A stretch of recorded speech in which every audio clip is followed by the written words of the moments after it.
Okay, folks, Mary Brown's fine, proud Canadian company came out with a Korean-inspired chicken sandwich, and I am a fan of Korean food, so we're gonna give this a whirl. Before I show it to you, it cost me $11.50. Shit. So we'll see what's worse, this sandwich or North Korean gulag, or having to listen to K-pop.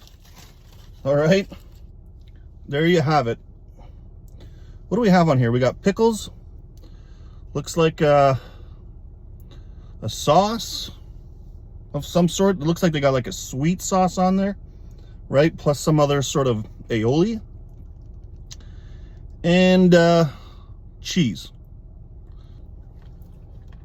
Correction.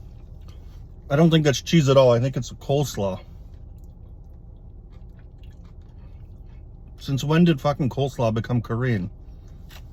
Anyways. Okay. $11.50. Kim Jong-un would not be impressed with that price. I'm telling you that much. Dude's got the best hair though. All right.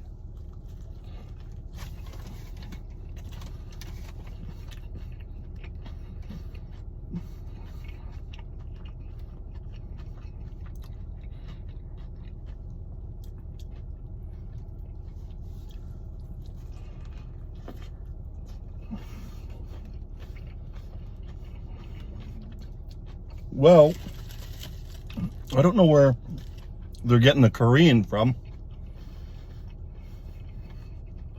They basically slapped on a sweet sauce and some pickles and call it a day. I would have thought they really wanted to get inventive. They would use some gochujang or something like that. But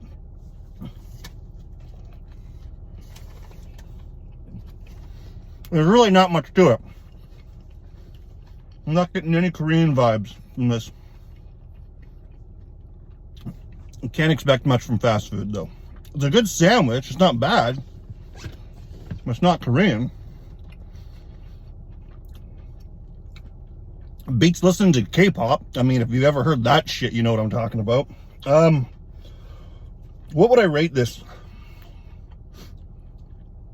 I would rate this 5 North Korean famines out of 10. Yeah, I'm sure the people there would love it. Poor bastards.